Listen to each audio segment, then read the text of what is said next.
এবার আমাদের ডান্সিং দিবা সুপর্ণা। নাচ যা দেখেছি আমি তো এমনিই ফিদা হয়ে গেছি। সুপর্ণা টোটো চালাও? হ্যাঁ, টোটো চালাও। আর রান্নার কাজও করো? রান্নার কাজও করি। কবে থেকে শুরু করলে টোটো চালানো? প্রায় 5 বছর হতে চলছে আমার এখন। ওই জলপাইগুড়িতেই? না না না, জলপাইগুড়ি থেকে দূরে যেটা আমি থাকি গয়েরঘাটা। হ্যাঁ, গয়েরঘাটাতে। গয়েরঘাটাতে ওই অঞ্চলে? আমার ব্লকের মধ্যে আমি একাই একটা লেডিস টোটো। ও, তোমার গোটা ব্লকে তুমি একাই মহিলা? যখন নতুন টোটো বের হলো আমার চোখে পড়লো, আমি ভাবতাম আমি মেয়ে হয়ে একটা টোটোই চালাবো, সবার আগে বের করবো, আমার একটা টার্গেট ছিল। আচ্ছা। যদিও পয়সা ছিল না, যে বৌদি বাড়িতে আমি কাজ করতাম সেই বৌদি আমাকে হেল্প করে, তার কিছু পয়সা নিয়ে আমার কিছু পয়সা নিয়ে একটা সেকেন্ড হ্যান্ড টোটো কিনি। আর উনিও আমার টোটো চালকের পিছনে যে টাকা দিয়েছিলেন কিন্তু কোনো দিন চাপ দেয়নি। উনি বলছে তুমি আস্তে আস্তে একটু শোধ করো, কারণ তোমার বাচ্চা আছে, বাচ্চাটাকে তো বড় করতে হবে। আর আমার মেয়ে যে পড়াশোনা করে সেই ব্যাপারে নার্সারির দিকে LKG আমি পড়ালাম, যে স্কুলে পড়তো নর্থ পয়েন্ট কেজি স্কুল, ওর পিছনে আমাদের কবিতা ম্যাম ছিলেন, সে আজই নেই আমাদের মধ্যে, 1 বছর হয় তিনি মারা গেছেন। পড়াশোনার ব্যাপারে উনি আমার মেয়েকে মানে নার্সারির থেকে 4 অবধি উনি অনেক হেল্প করেছে।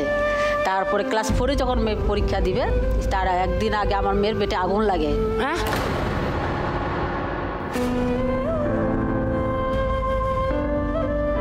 মেয়েকে রেখে মানে কাজে গেছিলাম আমি, আগুন লাগে, সেই তার পিছনে আমাদের কবিতা ম্যাম ছিলেন, ওনার হাত থেকে আমার মেয়েকে আজকে পেয়েছি।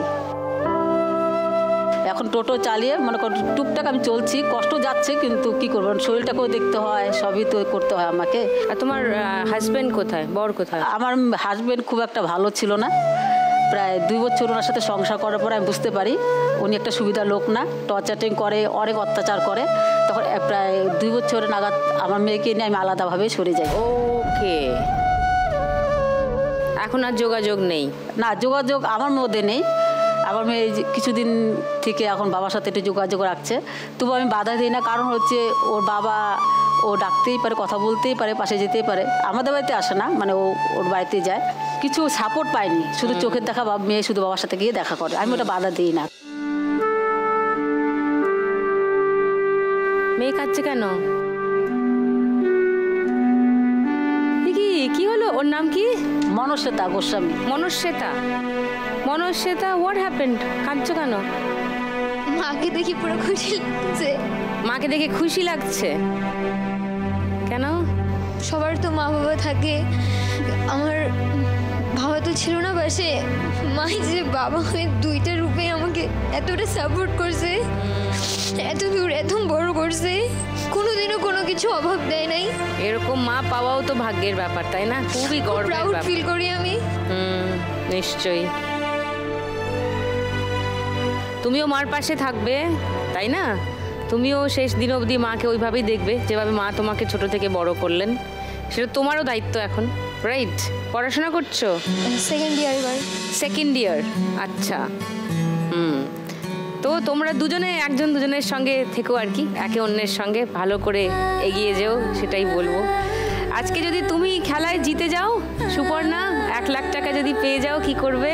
আমি যদি 1 লাখ টাকা পেয়ে যাই, টোটোটার কিছু ঋণ যেটা আছে আমি দেবো।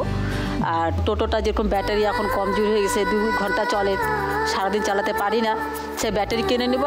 আর আমার মেয়ে যে কলেজে যায় রোজ তো 100 টাকা লাগে আমাদের বাড়ি থেকে যেতে, কিছু পড়াশোনা ব্যাপারে ওকে চালাবো, এটাই ভাবছি। বলছি, টোটো স্ট্যান্ডে বিশ্বকর্মা পুজো হয়? হ্যাঁ, পুজো হয়। আর মাইক বাজলেই নাচটা হয়, যেটা দেখলাম আমরা। ওটা তো এনজয় করতেই হবে, বছরে একটা দিন। আমাকে নিয়ে সবাই মাইতে থাকে আমাদের ওই সব মণ্ডপ, পুজোর মণ্ডপে সবাই ডাকে না তোমাকে নাচার জন্য? কারণ হচ্ছে কি, আমার তো পুজোটা হচ্ছে উল্টাপাল্টা নাচ, কোনো মানে সঠিকভাবে না। সবাই যদি একইভাবে নাচ করি তাহলে অন্যভাবে কে করবে? হ্যাঁ, আরে উল্টাপাল্টা নাচটা হেভি কিন্তু, আমার হেভি পছন্দ হয়েছে উল্টাপাল্টা নাচটা, অসাধারণ। এবার দেখি খেলাটা কিন্তু উল্টাপাল্টা করলে হবে না, না ওটা তো সঠিক চলতে হবে। হ্যাঁ, ওই দিক দিয়ে এসো।